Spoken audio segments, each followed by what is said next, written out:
Hello, मेरे साथ ध्रुव गुप्ता हैं।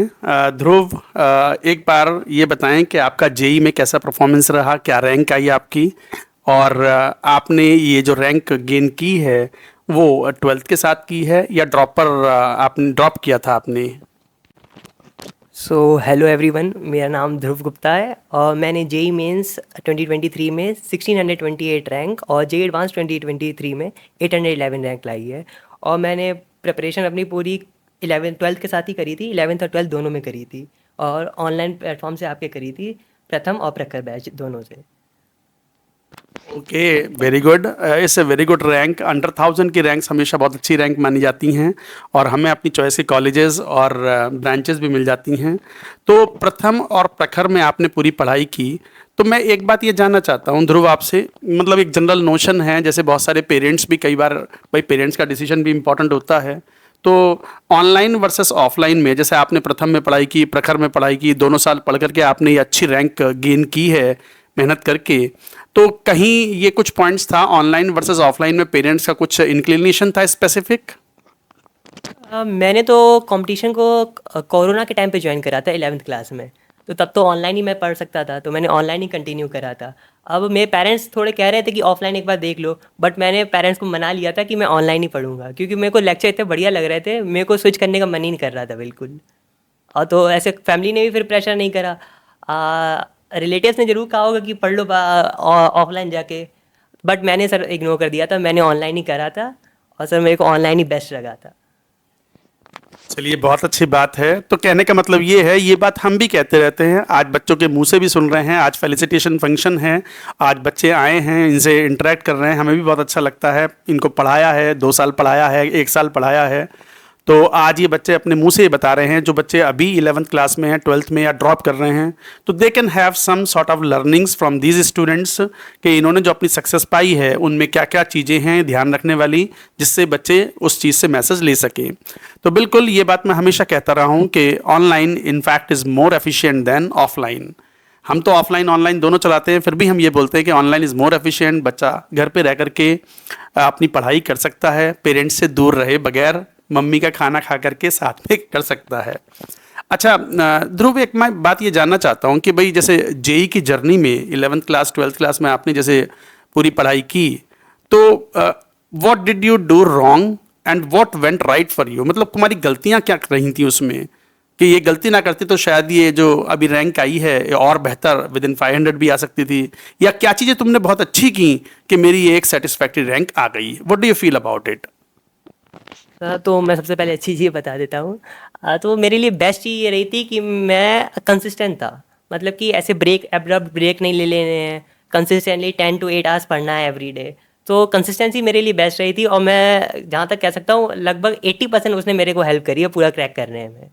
और एक चीज़ जिसके कारण मेरी रैंक और अच्छी हो सकती थी, वो थी मेरी थोड़ी इग्नोरेंस। जैसे कि आखिर में आते आते जेई मेंस 1 देने के बाद फिर 2 देने के बाद तो मैं एग्जॉस्टेड होने लगा सर। अब मैं ये सोचने लगा ये एंड कब होएगा, तो उसमें मेरा कंसंट्रेशन भी कम हो गया।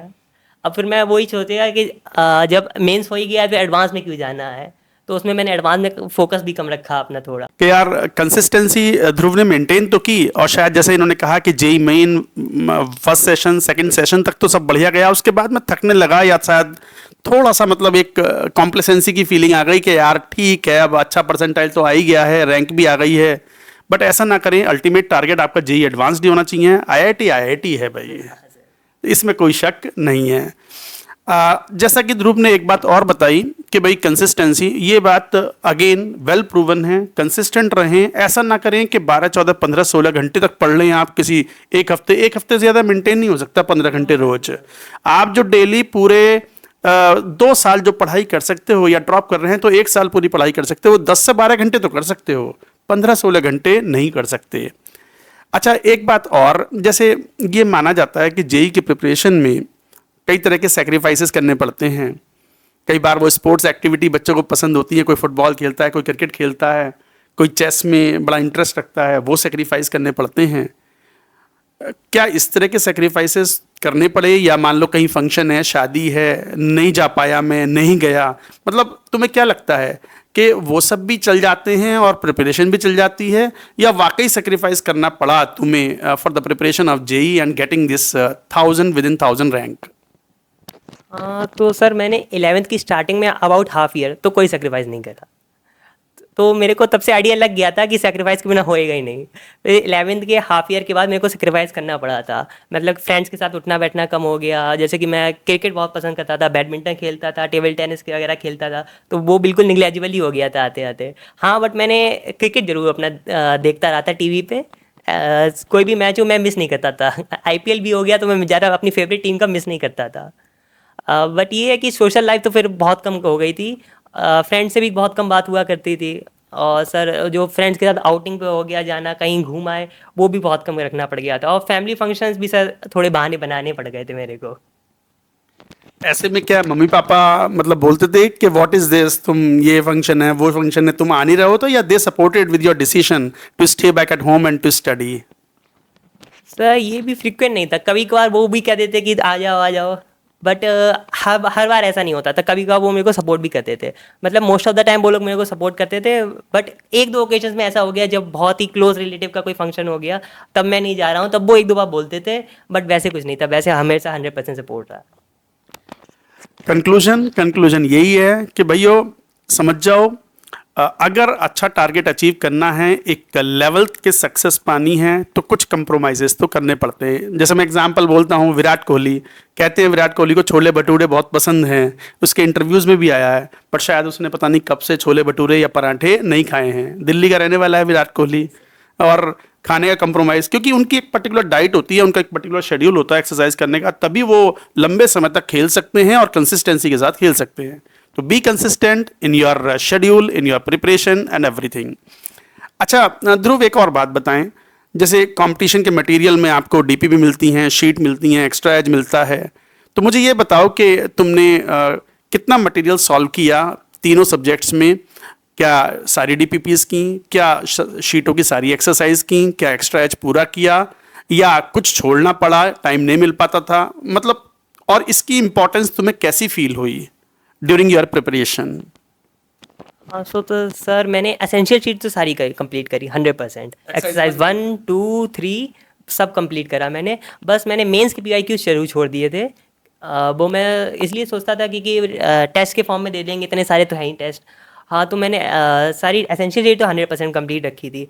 एक्सरसाइज मैंने 11th में ज़्यादा नहीं छुई थी, 12th में आके छुई थी, वो भी स्पेसिफिकली मैथ और फिजिक्स में। केमिस्ट्री में तो मेरे को एसेंशियल शीट सर बिल्कुल इनफ लगती थी, उसके आगे मेरे को बिल्कुल जाने की ज़रूरत ही नहीं पड़ी कभी। और एक्स्ट्रा एज ने मेरे को ये हेल्प करी कि जो भी टफ क्वेश्चन होते थे जेई एडवांस के, वो मेरे को पता नहीं ट्रेस हो जाते थे उससे। हालांकि बिल्कुल वर्ड टू वर्ड ट्रेस नहीं होते थे, बट लगभग 40-50% ट्रेस हो जाते थे, तो मेरे को एक बहुत बढ़िया बूस्ट मिलता था कि मैंने ये क्वेश्चन देखा हुआ है पीवाईक्यू अटेम्प्ट करने से पहले। तो तब से मेरी एक्स्ट्रा एज भी थोड़ी बहुत फेवरेट बन गई। बट मैंने प्रीडोमिनेटली एक्स्ट्रा एज फिजिक्स और मैथ में ही सॉल्व करी थी। केमिस्ट्री में मेरे को बिल्कुल इनफ लगती थी एसेंशियल शीट्स। और डीपीपीज? सर डीपीपी कंप्लीट रखी थी मैंने। डीपी हाँ यस सर, डीपीपी मैंने कंप्लीट रखी थी। ध्रुव, वैसे वो स्टूडेंट हैं जैसा हम चाहते हैं कि बच्चे वर्क करें। 11th क्लास से कंसिस्टेंसी बढ़ती गई, 12th क्लास में कंसिस्टेंसी और बढ़ गई, और एक्स्ट्रा एच बी फिजिक्स और मैथ्स में सॉल्व की, सारी exercise 1 2 3 all the DPPs JEE Main advance सारी सॉल्व की हैं।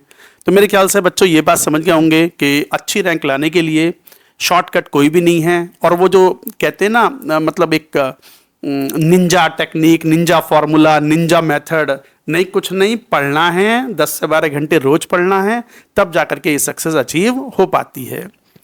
अच्छा ध्रुव, एक और मेरा सवाल है कि जैसे तुम 11th में प्रथम में पढ़े हमारे ऑनलाइन में, और 12th में प्रखर बैच में पढ़े, तो तुम्हारा सिलेबस लगभग कब तक खत्म हो गया था? और एंड के 1 महीने पहले, जेई मेन के फर्स्ट अटेम्प्ट के 1 महीने पहले तुम्हारी क्या स्ट्रेटजी रही? हाँ सर, तो मैंने तो कंटिन्यूसली चला था। 11 जैसे ही ख़त्म हुआ था वैसे 12 लग गया था। तो मेरा 2022 में लगभग सितंबर में ख़त्म हो गया था पूरा सिलेबस।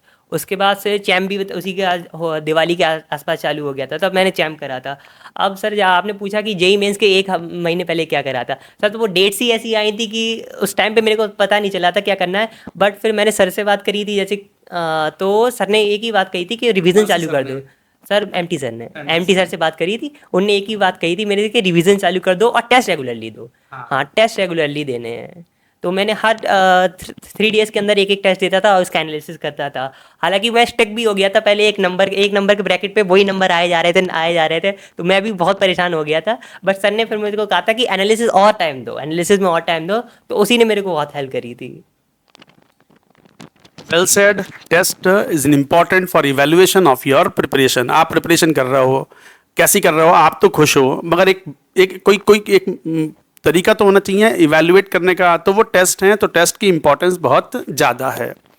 अच्छा, most of the things you have told, मेरे ख्याल से आपने अपने जूनियर्स के लिए जो अभी 11th में हैं, 12th में, काफ़ी चीज़ें बता दी हैं। फाइनली मेरे ख्याल से काउंसलिंग अभी चली रही है, 4th फेज़ का 4th काउंसलिंग का रिजल्ट भी आ चुका है।